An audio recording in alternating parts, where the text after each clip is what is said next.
କରଦାଙ୍ଗିଠାରେ ଅନୁଷ୍ଠିତ ହେଲା ଶ୍ରୀ ଶ୍ରୀ ସିଦ୍ଧେଶ୍ୱରାୟ ମନ୍ଦିରର ରତ୍ନମୁଦ ଉତ୍ସବ।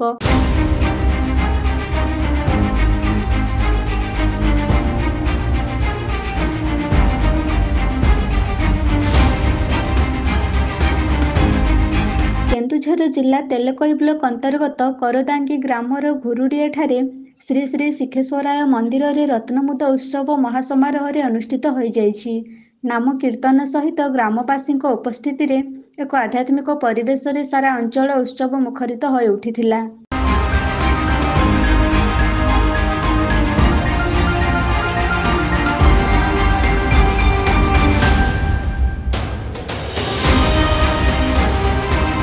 ବିଶ୍ୱ ମଙ୍ଗଳ ଏବଂ ବିଶ୍ୱ ଶାନ୍ତିର ଏକ ପ୍ରତୀକ ସାଜିଥିବା ପ୍ରଭୁ ଶିବଙ୍କ ମନ୍ଦିରର ଆବଶ୍ୟକତା ଦୃଷ୍ଟିରୁ ଗ୍ରାମବାସୀ ନିଷ୍ପତ୍ତି ନେଇଥିଲେ।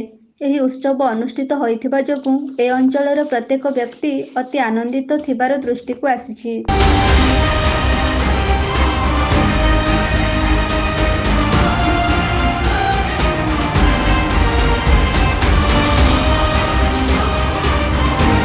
ଦୁସ୍ଥ ପରିବେଶ ପାପ କ୍ରୋଧରେ ବଶବର୍ତ୍ତୀ ହୋଇ ଭଗବାନ ନାମ ଉଚ୍ଚାରଣ କରିବା ପାଇଁ ମଧ୍ୟ ସମୟ ଦେଇପାରୁନାହାନ୍ତି।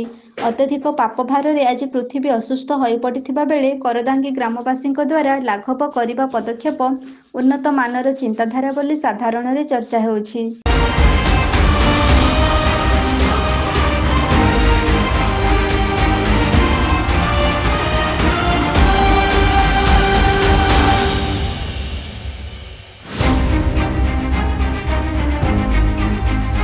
ପବିତ୍ରତାର ଝଲକ ଗ୍ରାମବାସୀଙ୍କ ଉତ୍ସାହ ଦେଖିଲେ ଜଣାପଡ଼ୁଥାଏ ପ୍ରଭୁ ଶିବଙ୍କୁ ହାତ ପାହାନ୍ତାରେ ପାଇଛନ୍ତି।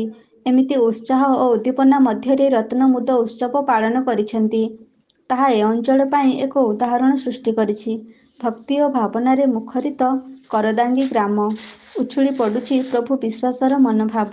ଶାନ୍ତ ପରିବେଶର ପବିତ୍ର ପୀଠରେ ପାଦ ଦେଲେ ଲାଗିବ ସକଳ ତୀର୍ଥର ସୁଖ ଏଠାରେ ମିଳୁଛି। ଏହି ରତ୍ନମୁଦ ଉତ୍ସବରେ ଚଳଚଞ୍ଚଳ ହୋଇ ଉଠିଥିଲା କରଦାଙ୍ଗି ଗ୍ରାମର ଘୁରୁଡ଼ିଆ ପବିତ୍ର ପୀଠ।